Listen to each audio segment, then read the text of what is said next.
কমছে না হামের প্রাদুর্ভাব, প্রতিদিনই বাড়ছে আক্রান্তের সংখ্যা, থামছে না মৃত্যুর মিছিল। চিকিৎসকরা বলছেন শুরুতে অবহেলা আর দেরিতে শনাক্তই শিশুদের ঠেলে দিচ্ছে গুরুতর অবস্থায়। এদিকে সারা দেশে গেল 24 ঘন্টায় হাম ও হামের উপসর্গ নিয়ে মৃত্যু হয়েছে 3 জনের। স্বাস্থ্য অধিদপ্তরের এক বিজ্ঞপ্তিতে তথ্য জানানো হয়েছে। জিনিয়া কবির সূচনা জানাচ্ছেন বিস্তারিত। হাসপাতালের প্রতিটি শয্যায় হামের প্রকোপে কাহিল শিশু, পাশে উৎকণ্ঠিত বাবা মা, কারো চোখে আতঙ্ক, কারো চোখে অসহায়তা। প্রথমে সাধারণ জ্বর সর্দি ভেবে বাড়িতেই চিকিৎসা নিয়েছেন, কেউ বা গেছেন পাশের ফার্মেসিতে। কিন্তু এরপরও জ্বর না কমায় শরীরে ফুসকুড়ি, শেষ মুহূর্তে ছুটে এসেছেন হাসপাতালে। আমরা যদি বুঝতাম তাহলে আরও আগে আসলে আমার বাচ্চা আরও আগে সুস্থ হয়ে যেত। আমরা তো বুঝতে পারি না, 6 দিনের দিন বুঝতে পারছি যে এই রোগ।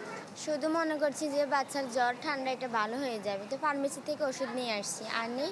তারপর ভালো হইতেছে না, নোয়াখালী সদরে দেখাইছি ওরা 5 দিন পরে বলতেছে বাচ্চা ভালো হয়ে গেছে, রিলিজ দিয়ে দিছে, কিন্তু বাচ্চা ভালো হয়নি, ওইখানেও ভালো হয় নাই। গাড়াগাঁও ডাক্তার দেখাইছি, বাজারও দেখাইছি, কইছে এক ধরনের রেশ।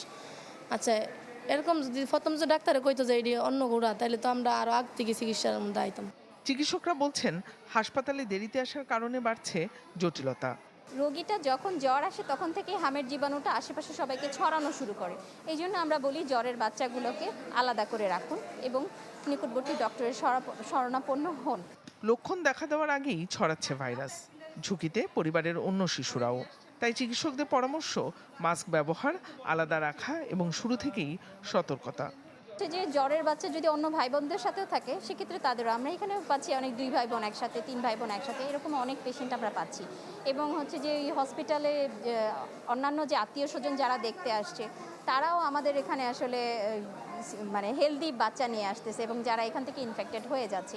এরই মধ্যে পরিস্থিতি নিয়ন্ত্রণে দেশজুড়ে শুরু হয়েছে জরুরি টিকাদান কর্মসূচি। চিকিৎসকদের আশা এ উদ্যোগে কমতে পারে সংক্রমণের প্রকোপ। জিনিয়া কবির সূচনা, চ্যানেল 24, ঢাকা।